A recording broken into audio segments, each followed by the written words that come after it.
Alright, what is good, ladies and gentlemen? It is the Mass Ranker back again with another ranking, and today we are doing a ranking for the Bubble anime characters. I just did a review for the movie, and so now we are doing, as usual, a ranking for the characters. I say as usual because it's easy to do rankings for anime characters, and I thought I would have to make one for myself, but I actually looked online and I did see that there was a pre-made one already, so I did include two characters, which you can see at the end here, that weren't there originally, but yeah, so anyway, let us just get into it, starting off with Hibiki. I would give him, I would say, I'm thinking between B or A tier, and I'm gonna give him A tier. I did think that he was a good lead character. He's not like the best like protagonist of any film I've ever seen, but I thought that for the purpose of this film, he was a good character. I did like him. I did like his relationship with Uta. I thought at the end when he was crying over her death, you could say, I thought that was like a great scene, wonderful scene, and I did think that all the parkour with him was cool. He was very stoic throughout the movie, which is why I do kind of think like I was considering like maybe B tier because like a lot of the film he doesn't really show any emotion or anything, but then I think it does add to like the impactfulness towards the end of the film when he does end up crying over Uta's death. So Uta, definite S tier, favorite character of the film. I like how curious she is and stuff at the very start of like when she first becomes alive.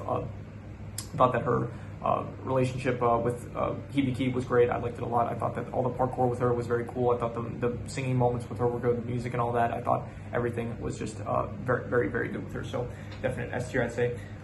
This is Makoto, right? Am I getting that right? Yeah, Makoto. I would give her probably, I'm thinking between B tier and A tier, and I will give her, I'll give her A tier. Yeah, I do think that she was good. I did think that she was a very good character. It was fun with how she had like a close relationship with Uta, and she was like kind of teaching her about some stuff.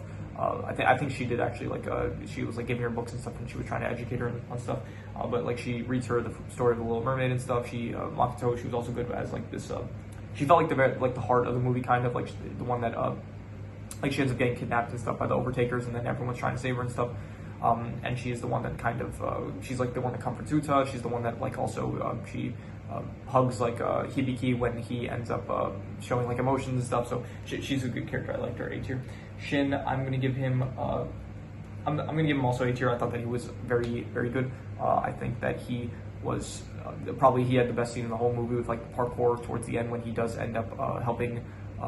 He helps Hibiki. He helps him get to the top of Tokyo Tower. So I thought that the parkour scene with him was just great, fantastic, and just that alone kind of like he would be B tier otherwise, but just that one scene just elevates him to A tier. So Kai, I'm going to give him A tier as well. I did like him a lot. I thought that he was a very fun character. Like he was the one that he was very upset. He had like this he had this kind of rivalry with Hibiki, not really rivalry, but he did like get jealous of him throughout the film, and so because of that, it was entertaining to watch like him get jealous. But it was jealous, but he was never out of malice, which I did appreciate. And ultimately, like he did when Hibiki does ask for his help, like he is willing to help him and stuff. And so he was the leader of the Blue Blazers. He was very good. He had a crush on Makoto. Those scenes were funny and stuff. He says like if they do anything pervy with her, like in reference to the Overtakers kidnapping her, he gets very all like upset about it. And so I did think that he was a very fun character.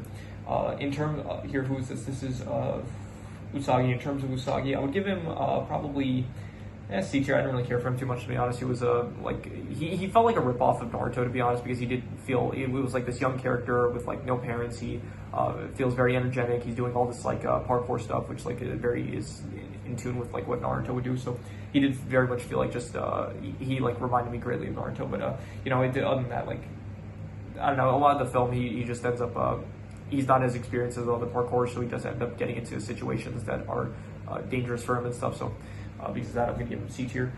This is the I didn't really care for this guy. He's the leader of the other parkour team, and he just didn't really do anything in the movie. So because of that, I just don't have anything really higher rated on the D tier. This is the Overtaker guy, the leader of the Overtakers, and I will give him. You know what? Also S tier. I did like him a lot. I thought that he was very cool. I do like the design of the Overtakers. I do like these masks that they have here. I like the purple. Purple's like my second favorite color.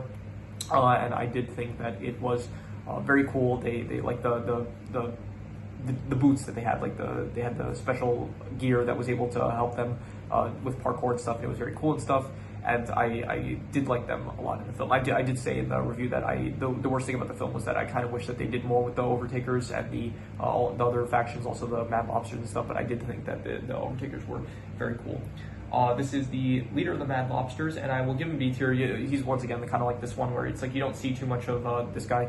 I think he specifically, you did actually see some more. You did see a bit more of him in the film. I'm pretty sure. Like yeah, he had like the plushies that he would squeeze that had like the scent to them. So I thought that was a good character trait for him. He also like an Overtaker tried to like knock him over, but then he was able to throw him down. So it's like he had some strength in him. So he was like, yeah, I'd say B tier. I think that is good for him. And these two, I'm going to give these two D tier. I don't really remember them too much here. This is Osawa and Isozaki, and they were like background characters. They were just like the other two members of the Blue Blazers, and it felt like they didn't really have anything in the movie to do, to be honest. So I just didn't really care for them too much because ultimately they just did not have much to do because I don't know, they're just like very forgettable, to be honest. They just don't really do much in the film. So because of that, I'm just gonna give them D tier, I'd say. I'll do side style because there's not that many characters, I'll say. So I think this is probably which of these do I like better? I think him. He kind of stands out more for some reason. I feel like he feels very generic. What's his name again? Osawa. He stands more than Isozaki. Let's see who else here. Okay, I think Uta is definitely top of this here. I would say that I kind of like Kai the most out of these guys. Yeah, I think he feels like he had the most, because like Hibiki didn't really show too much personality, but Kai kind of did show more personality. So I did kind of like Kai a bit more. Hibiki, he was definitely good, and I would say that I think this is good. Yeah, I think this is where I would keep them. So yeah, that is my tier list for the Bubble anime characters. And so if you have any recommendations, any shows, movies, anime, video game stories, web series, anything that you want me to review or rank, leave it in the comments and I will maybe possibly check it out. But with that said, that is pretty much all there is to it. So let's leave it at that.